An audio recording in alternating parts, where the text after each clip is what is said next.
Começa na próxima segunda-feira o julgamento de Jair Bolsonaro e mais 7 investigados pela trama golpista contra o Estado Democrático de Direito.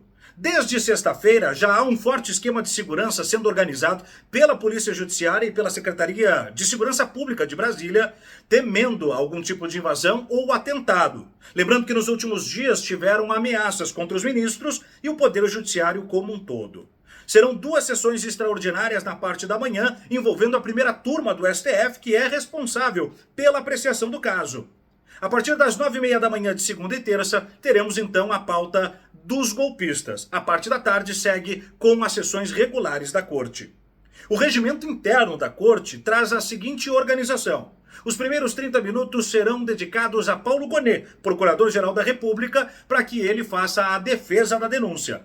Depois, cada um dos advogados de cada um dos 8 indiciados terão 15 minutos de sustentação oral. Além de Bolsonaro, aparecem Walter Braga Neto, General Heleno, Paulo Sérgio Nogueira, Almir Ganier, Anderson Torres, Alexandre Ramagem e Mauro Cid.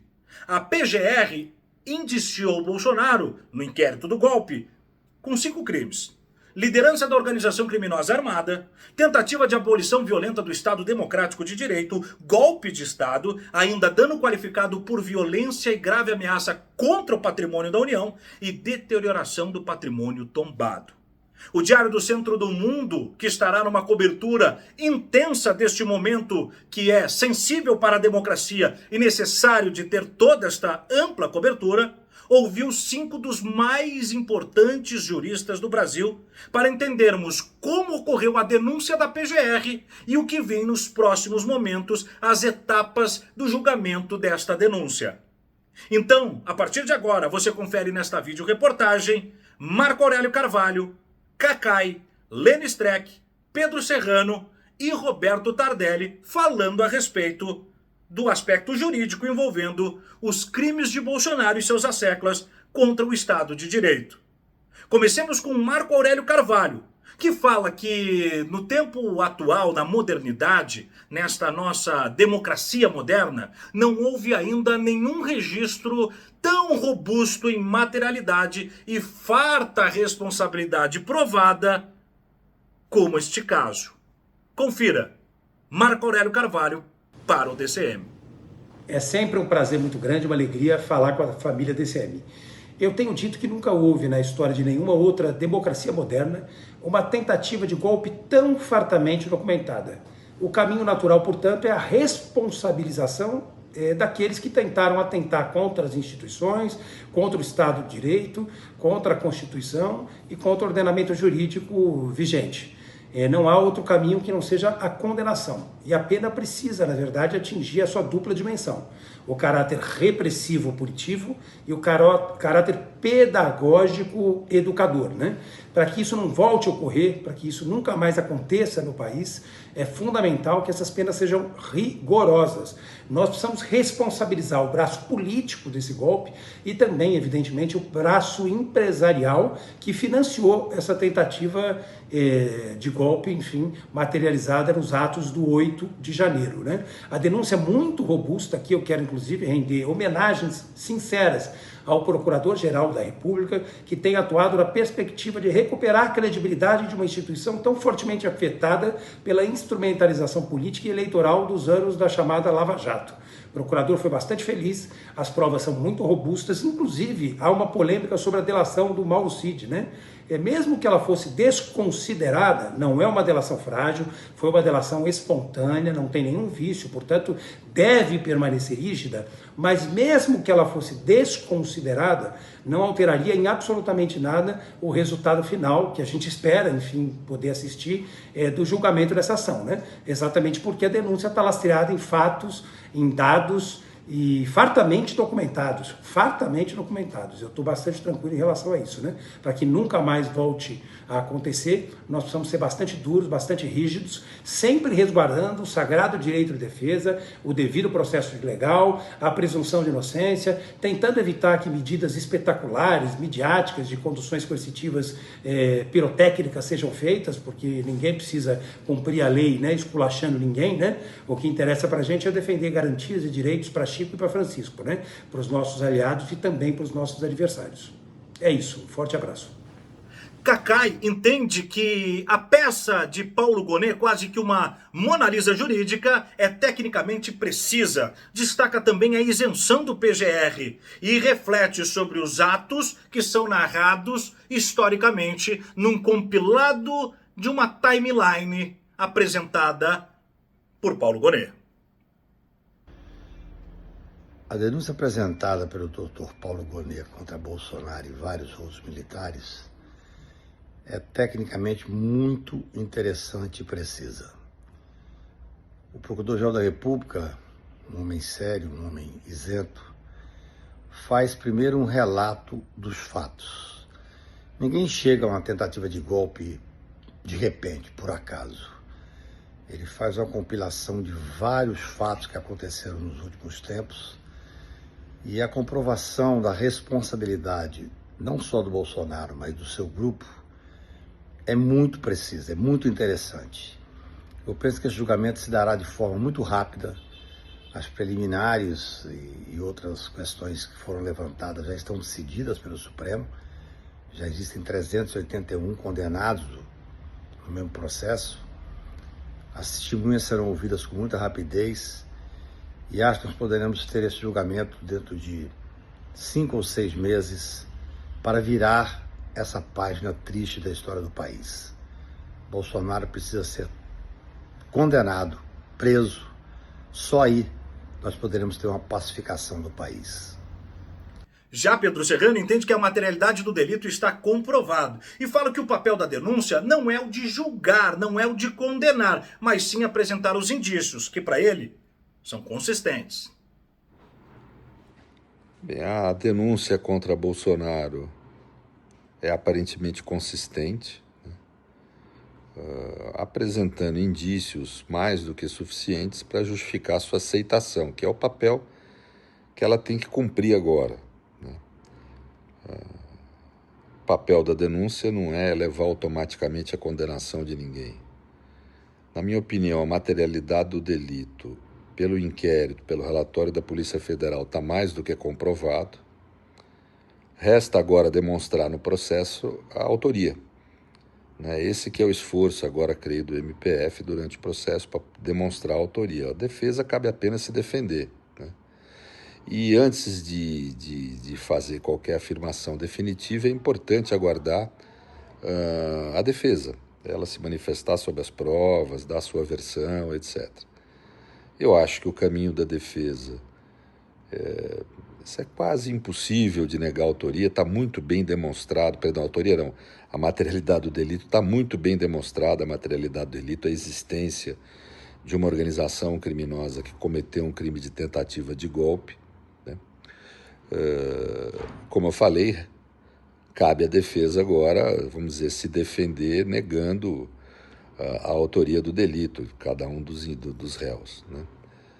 Por enquanto, o inquérito, o processo está indo muito bem, o relatório da PF é um excelente relatório. Creio que o inquérito também seja muito bem construído para poder gerar um relatório tão bom. E a denúncia é consistente, traz indícios necessários para poder ser aceita e gerar o processo. Agora temos que aguardar o processo para ver o resultado final. Lênin Streck fala sobre a anamnese da peça, onde destaca o bem jurídico sendo muito bem definido. E o bem jurídico é a democracia. A denúncia contra Bolsonaro é uma peça jurídica técnica, muito bem elaborada, que faz uma verdadeira anamnese, porque coloca no ponto central o bem jurídico, assim como no furto é a propriedade. Nesse tipo de crime, o bem jurídico é a democracia. Desde o início, o procurador-geral consegue demonstrar como esse bem jurídico começou a ficar atacado, a ser fragilizado desde o ano 2021.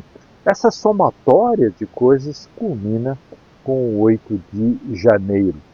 Este é o típico de crime, ou os crimes, que são chamados de delitos, crimes de empreendimento, em que os atos pelos quais se prepara o crime, se planeja, se conversa e se coloca campanas, se elabora plano de até mesmo de discurso, se der certo, enfim, o conjunto de tudo isso são empreendimentos, cada um tem a sua tarefa, né? E tudo isso está devidamente descrito. É importante que se saiba que os argumentos contrários, por exemplo, de que esses que seriam apenas atos preparatórios, porque afinal de contas não houve tentativa de golpe, não tem nenhum sentido. E tem uma razão muito importante. Em todo o ordenamento brasileiro, só existem dois crimes que a própria tentativa é o crime, que é o atentado violento ao Estado Democrático e a tentativa de golpe de Estado. Por isso, para entender bem a questão, tem que se levar em conta que a própria tentativa ela já é um crime. Portanto, tudo o que está colocado na denúncia é o encaminhamento para esses dois crimes e mais os demais que foram ali arrolados. De fato, trata-se do processo mais importante dos últimos 50, 60, 70 anos e, fundamentalmente, o crime mais grave que vai contra a democracia. O país não vive sem democracia. Tentaram tirar o oxigênio de uma sociedade, que é a democracia. Crime grave, denúncia bem feita. Esperemos agora pelo processo. Por fim, Roberto Tardelli, procurador aposentado, fala sobre o papel de Paulo Gonet e a importância de uma peça irreparável na denúncia contra os golpistas.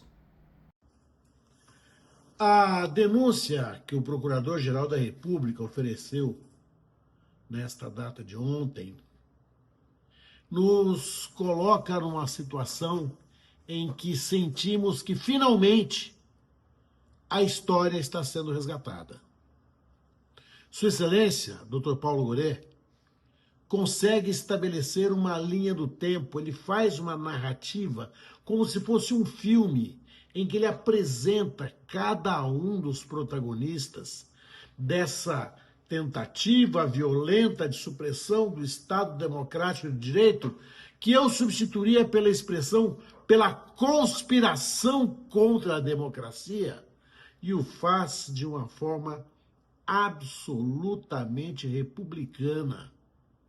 Ele permitirá, na sua narrativa clara, corajosa, na sua narrativa sem deixar vácuos, a ampla defesa por parte daqueles que são acusados. Nada melhor do que saber do que se é acusado para poder se defender do crime do qual claramente se está acusado. E o Procurador-Geral da República assim o fez. Ele dignifica o Ministério Público na Constituição Federal, ele dignifica o Ministério Público como grande avalista da democracia. A alavanca da democracia que o Ministério Público significou para a Constituição Federal. O Ministério Público, naqueles dias, encarnou o papel de uma figura que vinha do direito escandinavo, que era o ombudsman, o defensor do povo. E hoje, o Procurador-Geral da República mostrou-se como, sim, um defensor do povo. Parabéns, Dr. Paulo Gonet. Eu me sinto orgulhoso e representado por Vossa Excelência. Aqui, Você conferiu a análise dos principais juristas do Brasil falando sobre a consagração do direito. Você conferiu então nesta videoreportagem alguns dos principais juristas do Brasil, trazendo os nuances técnicos, analíticos, teóricos e amplificando o entendimento sobre a formalização da denúncia, que estará em julgamento na próxima segunda-feira.